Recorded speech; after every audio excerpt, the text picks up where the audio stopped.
Mais um vídeo da Lei 8.112/90 com algumas questões e bastante teoria. Não sei se felizmente ou infelizmente tem um assunto aqui que nós temos que comentar.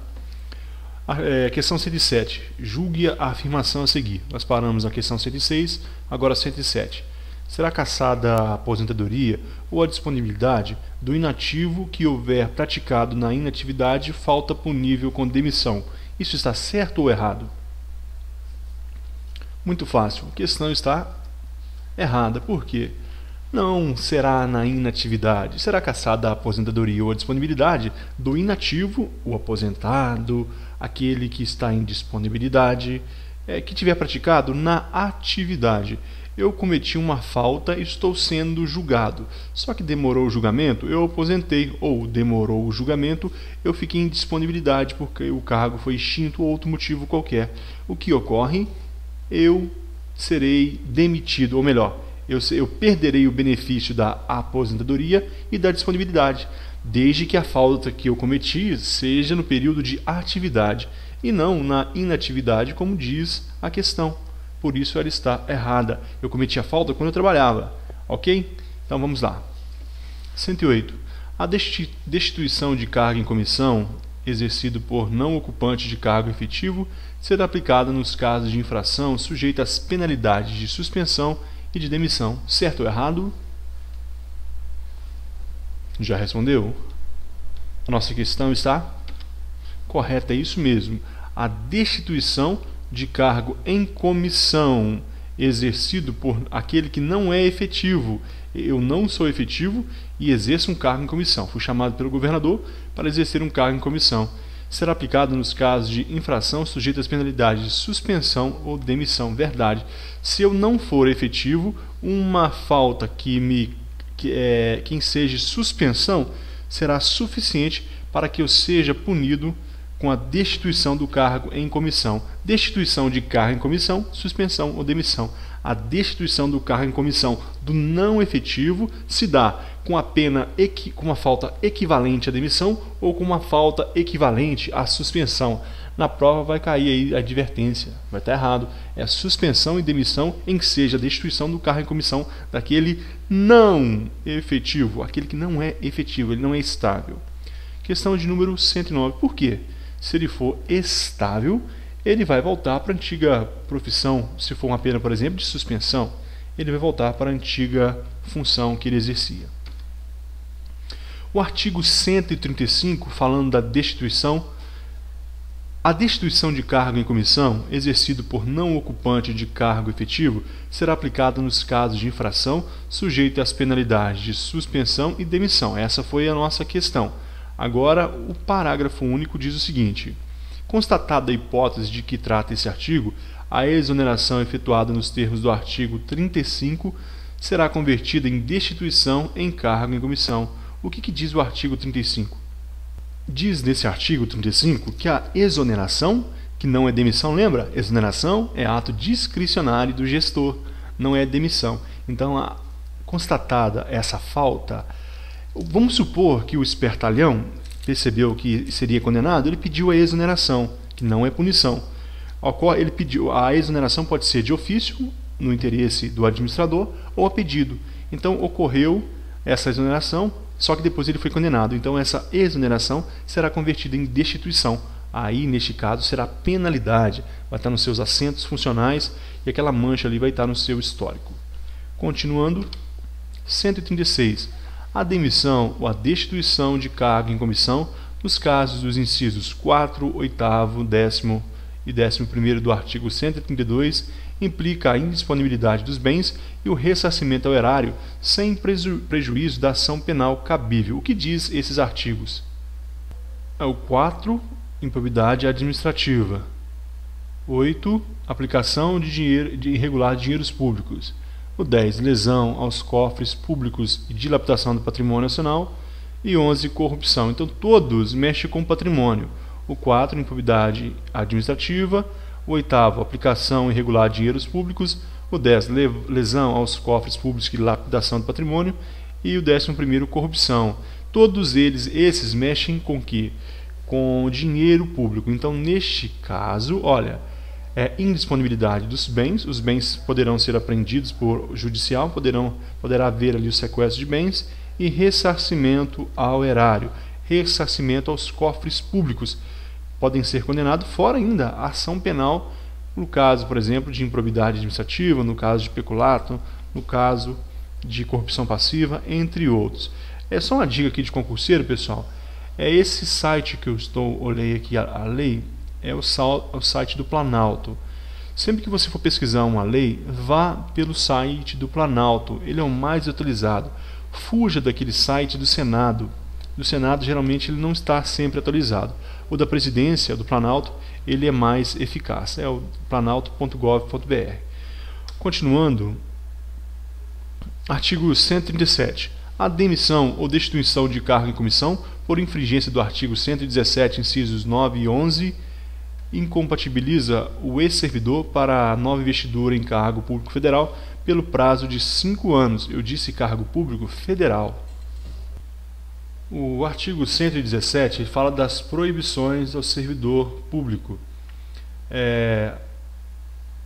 O 9, valer-se de cargo para lograr de proveito pessoal ou de outrem em detrimento da dignidade da função pública. E o 11, nós temos atuar como procurador, intermédio junto às repartições públicas, salvo quando se tratar de benefícios previdenciários ou assistenciais de parentes até 2º grau e cônjuge e companheiro. Nestes dois casos, 5 anos sem poder exercer um cargo ou função no serviço público federal, válido usar o cargo para detrimento, proveito pessoal em detrimento da dignidade da função pública. Eu usei do cargo para obter vantagem qualquer e atuar como procurador ali, fora aqueles casos previstos. Nestes dois casos, durante o período de 5 anos, eu não poderei exercer o serviço público federal. 5 anos estarei afastado nestes dois casos. E o parágrafo único diz o seguinte: não poderá retornar ao serviço público federal o servidor que for demitido ou destituído do cargo em comissão por infringência do artigo 132, inciso 1, 4, 8, 10 e 11. Neste caso aqui, observe o que está dizendo o parágrafo único. A hipótese aqui, apesar de muito questionada, ela fala o retorno está proibido, não é o lapso de 5 anos. Aqui o retorno, olha, não poderá retornar ao serviço público federal. Para a nossa prova, a letra da lei é isso que está valendo. O servidor que for demitido ou destituído. Tanto a demissão do servidor efetivo, quanto a destituição de cargo em comissão. Agora, quais os casos? O 132 que nós veremos agora. Vamos dar para a nossa lei? 1. Crime contra a administração pública. Crime contra a administração pública. Exemplo, crime contra a administração pública, do artigo 302 a 327 do Código Penal. Nós temos lá concussão, nós temos prevaricação, nós temos, por exemplo, ainda a corrupção passiva. São alguns exemplos desses crimes. Então, crime contra a administração pública enseja isso que nós acabamos de ver. Não poderá retornar ao serviço público federal.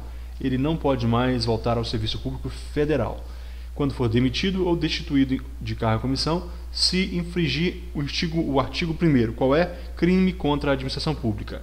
E o inciso 4? O inciso 4 fala de improbidade administrativa. Ele não foi probo, ele não foi honesto, ele sofreu ali, conforme a lei de improbidade administrativa, ele foi acusado e condenado, não pode retornar ao serviço público. Após o 4, nós temos o 8º. O 8º fala da aplicação irregular de dinheiros. Ele aplicou dolosamente o dinheiro público de maneira errônea. Ele deveria destituir aquela quantia para a saúde, ele usou em benefício do partido, em benefício eleitoreiro ou outro motivo. O dinheiro é do povo, portanto, a utilização indevida é grave e não retornará ao serviço público. E ainda o 10 e o 11. O 10, lesão aos cofres públicos e lapidação do patrimônio nacional. E o 11, corrupção. Então, mexeu com dinheiro, crime contra a administração pública, improbidade administrativa, corrupção e lesão aos cofres públicos, além da aplicação irregular de dinheiros. Eu, sendo servidor público federal cometido, fui condenado, não posso voltar ao serviço. ainda que seja em cargo de confiança, ou melhor, cargo em comissão, e ainda que seja servidor público estável. Perderei o emprego e não posso voltar. A questão de número 109 agora. Configura abandono de cargo a ausência intencional do servidor ao serviço por mais de 30 dias consecutivos. 2. Entende-se por inassiduidade habitual a falta ao serviço sem causa justificada por 40 dias interpoladamente durante o período de 12 meses. Qual a resposta correta? O nosso gabarito é a letra A. Somente a primeira está correta. O que está errado no 2 é somente 60 dias. O que é abandono de cargo? Eu faltei mais de 30 dias consecutivos, injustificadamente. Abandono de cargo. E o que é inassiduidade habitual? A falta ao serviço sem causa justificada por período de 60 dias. Tome cuidado se você estudou para escrevente judicial do Estado de São Paulo ou outro concurso que cai a lei do Estado de São Paulo, porque lá a inassiduidade é por 45 dias. Na Lei 8.112, 60 dias. Eu voltei mais de 60 dias sem justificar, neste caso, inassiduidade habitual. Também ocorre aí a demissão. Ok? Continuando, questão de número 110. As penalidades disciplinares serão aplicadas, exceto, você vai ler as alternativas e marcar a sua resposta. Já respondeu? Nosso gabarito é a letra B. Vamos lá. As penalidades disciplinares serão aplicadas pelo Presidente da República, pelos presidentes das casas do Poder Legislativo, dos tribunais federais e pelo Procurador-Geral da República quando se tratar de demissão e cassação de aposentadoria ou disponibilidade do servidor vinculado ao respectivo órgão ou entidade. Isso nós já falamos, que essas penas são aplicadas por essas autoridades quando for se tratar de demissão ou cassação da disponibilidade. Qual foi o macete que eu dei? Quando foi o desligamento definitivo do servidor. Desligamento do servidor, seja na atividade ou na inatividade. Serão essas autoridades. Quando for cassação da disponibilidade, olha aí o Procurador-Geral da República.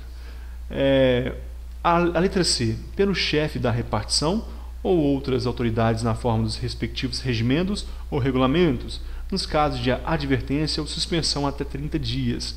Para a nossa prova, isso aqui, olha, não tem importância, respectivo regimento e regulamento. Isso aqui não tem importância para a nossa prova. O que é importante são os 30 dias no caso de suspensão ou advertência. Advertência ou suspensão até 30 dias. Até quem é o chefe da repartição. Isso aqui é importante. Outras autoridades na forma dos regulamentos não cabe para a nossa prova. Chefe de repartição, ele pode dar apenas advertência e suspensão até 30 dias. Você tem que memorizar isso, porque isso é questão muito cobrada em prova. O chefe da repartição, ele não dá uma suspensão de 60 dias, uma suspensão de 45 dias. Ele dá uma suspensão de até 30 dias. E a advertência é lógico que ele pode dar. E a letra D, pela autoridade que houver feito a nomeação, quando se tratar de destituição de cargo em comissão. Perfeito! Quem que vai destituir? A autoridade que houver designado. Eu designei, como eu sou um secretário, designei o meu subsecretário. Eu vou destituí-lo. Perfeito! Se foi o governador que instituiu, ele destitui. Ok? E letra B, pelo chefe dos poderes ou autoridades delegadas, nas penas de suspensão superior a 30 dias. Não tem nada a ver chefe de poderes ou autoridades delegadas, de forma alguma. Vamos lá ver o que diz o artigo 141. As penalidades disciplinares serão aplicadas. O inciso 1 a gente viu, vamos ao inciso 2. Pelas autoridades administrativas de hierarquia imediatamente inferior àquelas mencionadas no inciso anterior, quando se tratar de suspensão superior a 30 dias. Então, quem aplica a suspensão superior a 30 dias?